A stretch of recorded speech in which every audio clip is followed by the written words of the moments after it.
All right, what's up, guys? Welcome back to the channel, Too Easy Sports Betting. I'm Trice Too Easy. Guys, if you're new here, hit the subscribe button. You've been here, give me a thumbs up, leave a comment. It helps me and my channel a lot. And lastly, if you'd like to join my sports betting community in Discord, it'll be in the pinned comment and in the description. Come join the Discord, come chat about sports, come share your slips, and come be a part of a great community. All right, so we'll review yesterday, get into the player props, get into the slate. We'll review it. I'll tell you what I like, what I don't like, my leans, and I'm going to get you out of here with a bag.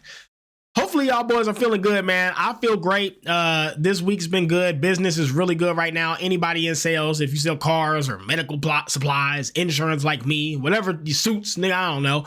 Sales during tax time is fucking ridiculous. Business just goes through the roof. People are buying a lot of shit and it's a good time to be alive. Now, I will say them goddamn months from about, about November till about January, slow as shit. Make you want to just end it, buy rope. But man, when that tax season comes around, you know, it's always a light at the end of the tunnel. So we back, baby. Back to business as usual. Anyways, hope y'all are well. And let's review yesterday, which was awful. 1 win, 7 losses.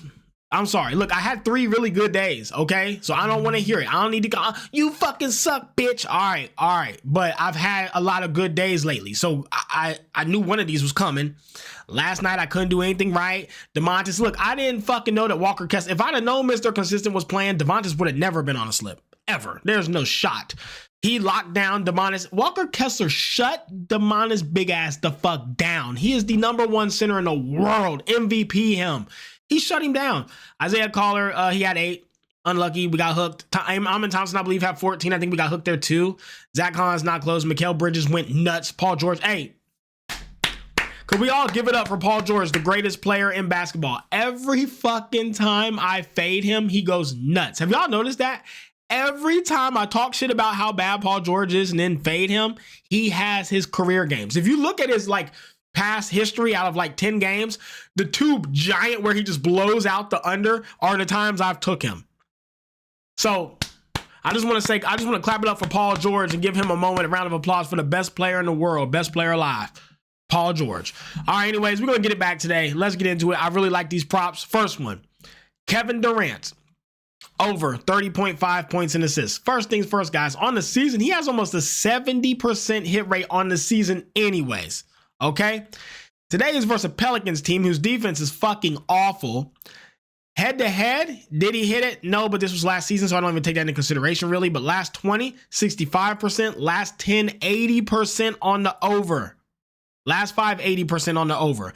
And the Pelicans are 25th in points allowed to the forward and 23rd in assists allowed to the forward, and they're versus Kevin Durant now. He should have a great night, pop off, and blow this the fuck out. I wouldn't be surprised if he gets a triple-double. I'm dead serious. Kevin Durant is a great play. Lock this. I love it. One of my favorite plays tonight. And DraftKings is down at -125. That's a good sign. Next, Moses Moody. Over 16.5 points, rebounds, and assists. Now, Magic have a phenomenal defense, and on the season, he has not hit this a lot. As you can see, 32%. However, last 20, 55, last 10, 80, last 5, 80. So he's starting to get more play time, and in return, he's getting a lot more PRA. On top of that, for whatever reason, when he faces the Magic, he's seen them twice. He just saw them on the 3rd of February, got 18, and last season he got 20. So he tends to do really well versus the Magic. I don't know why. I don't know why that is. They have a great defense, but Moses Moody just does good versus them. I like the matchup. I'm on it. Next, and I do love this play. I can't believe I'm doing this, but Jamal, I'm fucking trash Murray, over 24.5 points and rebounds. On the season, 41%. That's not good. Last 20, 50% coin flip. Last 10, 50% coin flip. Last 5, he's only got 40. Had a couple big games here, but then he came back to reality versus the Lakers, which is scary, and the Pacers, which is scary because those 2 defenses aren't great. However, tonight, he is versus the Bucks. They are the absolute worst team in the league in points allowed and rebounds allowed to the point guard. They are the very worst in the league. So if Jamal Murray cannot have a good night versus them, I don't know who he can have a good night versus. Psalm once got 37. Saw him this game. This doesn't count. He didn't play. He got injured or some shit like that. So this doesn't really count. But I mean, yeah, they are the worst team in the league versus his position. And he's had a couple big games lately. And with how Joker's been playing so weird and inconsistent, I can't see Jamal Murray having a bad night tonight. I had to be on him. I don't bet him a lot. I think he's trash. But tonight, my God, you have to pop off Jamal. He's capable of it, and this would be a time to do it. Next, a lot of people are on this is Nas Reed over 24.5 points and assists. On the season, 17% hit rate. That's scary. I know. Last 20, 35. Last 10, though, 60. Last 5, 60. The Timberwolves, damn near their whole team is injured, and Naz Reid's getting more play time. On top of that, we all know how bad the Lakers are versus the center. Now, however, we did just see the Lakers shut down Joker very badly, but I think Joker's just playing like shit right now. I don't know if that even had anything to do with the Lakers. Joker's just playing really weird. The motherfucker's just doing the weird. I think he is. I'm just gonna say it. I think he needs to be investigated. Being dead serious, I think he is manipulating his points, rebounds, and assists. I genuinely believe that. Even if you watch the game versus the Lakers, he took like 9 total shots, and he popped off. His first half, he blew out his PRA line, and then he just disappeared. Versus a team who's awful versus center, and the whole world was on his over. I think he's manipulating his stats. I don't think he gives a fuck either. You know that motherfucker don't care about basketball. He cares about a bag of racing horses. I genuinely think this motherfucker is manipulating his points. Anyways, I don't know how the fuck I started rambling about that. Sorry for my rants.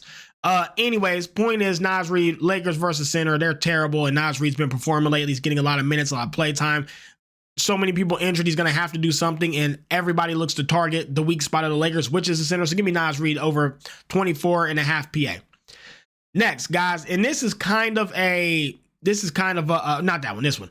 Next is Luka Doncic under 26.5 points. Guys, I'm going to continue to, first of all, the Timberwolves are excellent at stopping the point guard, and it's not just the players who play against the position, it's the defensive schemes they run and how they're coached. They're just good versus the point guard. On top of that, guys, Luka's not shooting that well.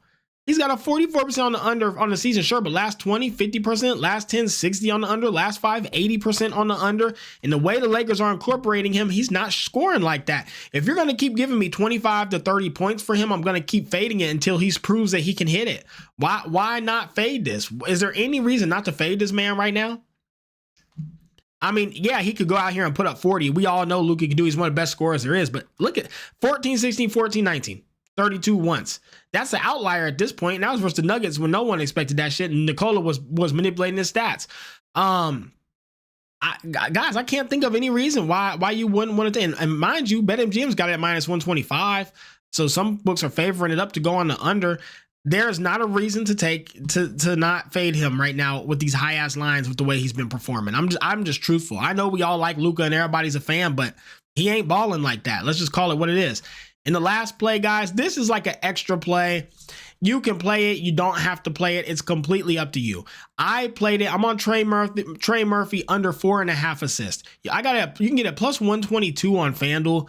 On the season, he's got a 69% hit rate. Last 20, 55, last 10, 30, last 5, 20. So he basically got healthy, started getting more play time. All the Pelicans players get healthy, and he started blowing this line out. That said, head-to-head, historically, he just doesn't get a lot of assists versus the Suns. And so seeing the history and seeing how the season's gone, I understand that he got a lot when he came back and everybody got healthy. I know that. But last game he got 4. And historically, versus the Suns, he doesn't get a lot of assists.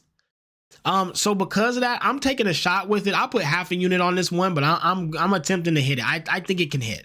So that's all my props for today, guys. Let's go ahead, get into the slate, talk about each play, talk about the straights, and then I'll get y'all out of here. First game of the day, we got the Warriors and we have the Magic. There's no angle anywhere. There's no value anywhere. You can't tell who wins. The Magic defense is probably good enough to shut down the Warriors. We saw them struggle versus the Cavs, but that makes sense. The Warriors offense is not as good as the Cavs. I do think the Magic shut the Warriors down, but the Magic cannot score. They are literally incapable of scoring. Because of that, I'm not gonna lay 5 points with the Warriors versus the best defense in the league. But I'm also not gonna take 4.5 with a team who can't score. I don't know what happens in this one. I'm staying away from it. If I had to pick, I would lean to the Warriors because Magic just can't score. Nuggets and the Bucks. I had to stay away from it. I actually like the Nuggets minus 3.5, but they've been playing so terribly, I can't put money on them. I don't know what they're going to do. I don't know if Joker's going to be manipulating the stats some more. I don't know if Jamal Murray is actually going to come out and perform. So I had to fade it. Hornets and the Mavs. I'm on the Mavs minus 9.5, guys. The Hornets are on the worst loss streak. They made history. 3 20-plus blowouts in a row. They made history the other night. I can't see that stopping anytime soon. They look terrible. They're in shambles. I know the Mavs aren't healthy, shit like that, but I still think they win by 10. I mean, this Hornets team is just so bad. Anything under 10, I'm fading. I'm taking it. Pelicans and the Suns, I decided to fade because this full healthy Pelicans team has actually looked pretty good. They really have. They've in the couple games they had on the Spurs were solid. Problem is, if they start off slow like they did versus the Spurs, versus a team like the Suns, I don't think the Suns blow a 20-point lead in the fourth twice. You know, I think the Suns probably keep that fucking lead and keep scoring. But 8.5 is a lot, and I just don't trust the Suns, so I'm staying away from it. Then last, you got the Timberwolves and the Lakers. Guys, this one, I want to point this out. I know a lot of you don't like to bet the Lakers, but when I call the Lakers out, I've been right almost every time. Let's just keep it 100. When I bet the Lakers, they've won. Okay? I've been on point with their spots. On top of that, the Timberwolves, Dante DiVincenzo out, Anthony Edwards day-to-day, Julius Randle out, Rudy Gobert out. I mean, the only starter who's healthy is Jaden McDaniels. Everybody else is questionable day-to-day, probably not playing. So basically, you have a completely and utterly injured Timberwolves team versus a very hot Lakers team who's playing really well right now and starting to catch fire with the Luka trade. No world, I don't take the Lakers tonight. I think they get it. Final plays of the day, this is what I'm on. Moses Moody over 16.5 PRA. Jamal Murray over 24.5 points and rebounds. The Mavs minus 9.5. Kevin Durant over 30 points and assists. One of my favorite plays tonight. Trey Murphy under 4.5 assists for half a unit. Play it if you want to. Don't feel pressured. Lakers minus 6.5. Naz Reid over 24.5. 24.5 points and assists. And Luka Doncic under 26.5 points until he proves he can hoop with the Lakers. Let's get out of here. Let's get it back and let's crack these folks.